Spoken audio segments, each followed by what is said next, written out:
मामूली लोग थे, वो मेरे और आप जैसे लोग थे नहीं, वो बहुत बड़े लोग थे। जब इतने बड़े लोगों से फजाइल इन अमाल पर रुख फेरा जा सकता है, तो सोचो मेरे भाइयों, जो सूद के धंधे करके जा रहे हैं और फिर शायरों के कहने पर इस खुशफहमी में हो कि हुजूर आएंगे तो मैं कदमों से लिपटूंगा। जरा सोचो तो सही, अगर वो रुख फेर ले, अगर रुख की अनुमत फेर ले, सोचो जब अल्लाह के रसूल सल्लल्लाहु कब्र का हाल सुनो, कब्र का हाल।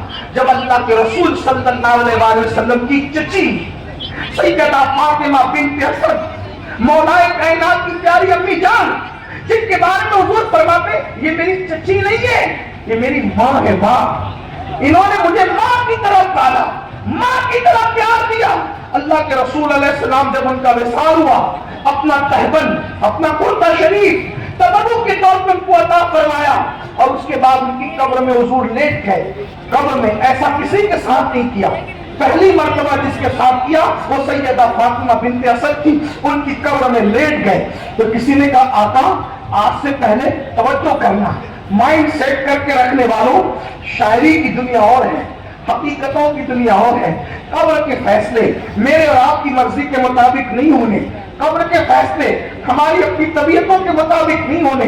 जरा तवज्जो करो मेरे भाइयों, दुनिया के इम्तिहान में एक बार नाकाम हो गए फिर कामयाबी का चांस है, लेकिन आखिरत के इम्तिहान में एक बार का नाकाम हो गए फिर कामयाबी का कोई चांस नहीं है। तवज्जो कर लो, सोच लो, आप अपनी चची मौलाए कायनात जैसा बेटा जिसका बेटा, जाफर तैयार जैसी शख्सियत जिसका बेटा, सैयदा फातिमा जैसी हस्ती जिसकी बहू, वो फातिमा बिन्त असद की कब्र में हुजूर लेट गए।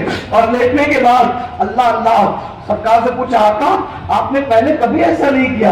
आका फरमाते हैं मैं इसलिए अपनी अम्मी की कब्र में लेट गया ताकि अल्लाह इसको कब्र के फितने से बचा ले। अल्लाह इसको, मेरी माँ को, कौन माँ जो भूखा रह करके मेरे आका को खिलाया करती, आका ने कहा मेरी माँ है, मेरी माँ की बचा। खातिमुल विलायत सैयदुस सादात जिसका बेटा। तवज्जो करें, अभी यहाँ मेरे भाई पीली मुरीदी की निस्बत की बात नहीं हो रही, हुजूर की चची है, हुजूर की अम्मी है, मौलाए कायनात की अम्मी है, सैयदा फातिमातुज़ ज़हरा की अल्लाहु अकबर सास है। और आपका फरमाने में कब्र में इसलिए लेट गया ताकि मेरी अम्मी कब्र के आजमाइश से बच जाए। तो किसी को ताज्जुब हो, या रसूल अल्लाह ये आपकी अम्मी जान फातिमा बिन्त असद के बारे में आप ये कह रहे हैं कि कब्र की आजमाइश से बच जाए? तो आका ने तालीम उम्मत की लिखा, ये हमारा अकीदा है, हुजूर की निस्बतें हर मकाम पर काम आ रही हमारा, लेकिन तालीम उम्मत की लिखा क्या कहा? ये तो फातिमा बिन्त असद है, मैं अपने बेटे इब्राहिम इब्ने मोहम्मद के लिए भी ये कहता हूं। आप गौर करें, जो मोहम्मद इब्ने इब्राहिम थे ना हुजूर के शहजादे, पहली बात तो वो जवान ही नहीं हुए, वो जवानी की उम्र पर नहीं पहुंचे।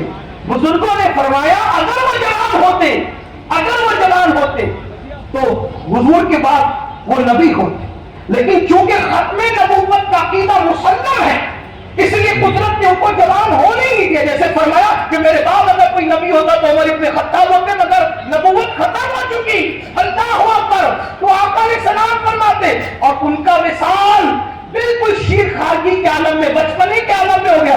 आका फरमाते हैं मैं कब्र के फितने के मामले में अपने बेटे के बारे में भी कुछ नहीं कहता। गौर फरमाए, जो 6 महीने या 8 महीने की उम्र में दूध पीने की उम्र में दुनिया से चले जाए, हुजूर तालीम उम्मत के लिए फरमाए, तालीम उम्मत के लिए कि मैं अपनी माँ फातिमा बिन्त असद को क्या अपने बेटे इब्राहिम इब्ने मोहम्मद के लिए भी ऐसा न कहता।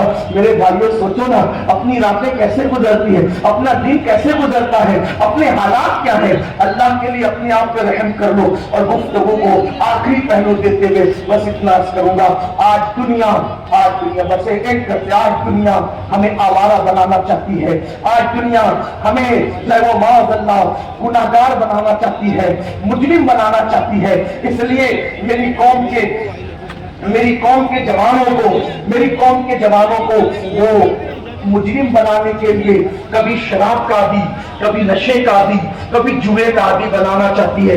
एक बात याद रखना, دنیا کو جو لذہ ہے اور جو تکلیف ہے، جو اذیت ہے، وہ یہ ہے کہ ہم مال میں آگے بڑھ جاتے ہیں، ہم دولت میں آگے بڑھ جاتے ہیں، ہم ڈگریوں میں آگے بڑھ جاتے ہیں، لیکن اخلاق اب بھی مسلمانوں کے پاس وہ ہے کہ اخلاق کے معاملے میں دنیا کی کوئی قوم ان سے جیت نہیں سکتی۔ اب بھی مسلمانوں میں وہ اخلاق موجود ہے، لیکن میرے بھائیوں، شراب کی وجہ سے، جوئے کی وجہ سے، نشے کی وجہ سے ہمارے اخلاق اب دن بدن بدلتے جا رہے ہیں، ہمارے جوانوں سے وہ چیزیں چھینی جا رہی ہے۔ بالخصوص مسلم محلوں کے اندر خود مسلمان ظالم نام کے مسلمان نشہ بیچتے ہیں، نشہ آور چیزیں بیچتے ہیں، نشہ آور چیزوں کو فروخت کرتے ہیں، جوؤں کے دھندے کرتے ہیں۔ میں ان سے پوچھتا ہوں، نشہ بیچنے والوں ذرا سوچو، اگر تمہارا بیٹا اسی طرح تم سے نشے کی چیز مانگے گا تو کیا تم اس کے ہاتھوں ایسی موت فروخت کرو گے؟ کیا پیسہ ہی سب کچھ ہے؟ کیا دولت ہی سب کچھ ہے؟ میرے بھائیوں، دنیا کے اندر حلال کمانے والوں کا مال دنیا میں رہ گیا، حلال کمانے والے اپنا مال ساتھ نہ لے گئے، آپ اور ہم کیا ساتھ لے جائیں گے؟ اور میرے جوانوں سے کہتا ہوں، یاد رکھنا، جب تک تم جوئے سے اور نشے سے بچتے رہے اس وقت تک تمہارا معیار بہت بلند رہا۔ میرے بھائیوں، میں تمہاری منت کرتا ہوں، تم جوان ہو، قوم کا سرمایہ ہو، قوم کے لیے جو ہے وہ بہت عظیم سرمایہ ہو۔ جوان کسی قوم کی گویا کے زلف پریشاں کو سنوارنے کا، نکھارنے کا ایک سبب ہوتا ہے۔ آپ جانتے ہیں جتنے صحابہ کرام ایمان لائے، سب میں زیادہ بڑی عمر کے صحابی کون تھے؟ حضرت سیدنا ابو بکر صدیق، افضل البشر بعد الانبیاء بالتحقیق، سیدنا ابو بکر صدیق سب سے بڑی عمر کے صحابی تھے، اور ان کی عمر کتنی تھی ایمان لاتے وقت؟ 37 سال کی۔ یعنی 37 سال میں بھی انسان بوڑھا نہیں ہوتا۔ یعنی حضور کی سب سے بڑی عمر کے صحابی کی عمر کتنی تھی مکے میں ایمان لاتے وقت؟ 37 سال۔ اس کا مطلب ہر صحابی جوان تھا۔ تو اسلام میں جو انقلاب آیا ہے وہ جوانوں کے ذریعے سے آیا ہے، اور آج جوانوں کو ٹارگٹ کیا جا رہا ہے۔ اللہ اکبر۔ صاحب ابن ابی وقاص کہتے ہیں، میرے چہرے پہ داڑھی کے بال بھی نکلنا شروع نہیں ہوئے تھے، میں نے جنگ احد میں حضور پہ آنے والے تیر کو اپنے سینے پہ روکا ہے۔ اور آقا ارشاد فرماتے ہیں، لوگوں جوانوں کی قدر کرو۔ آقا نے فرمایا، اس لیے ہم جوانوں تمہاری قدر کرتے ہیں۔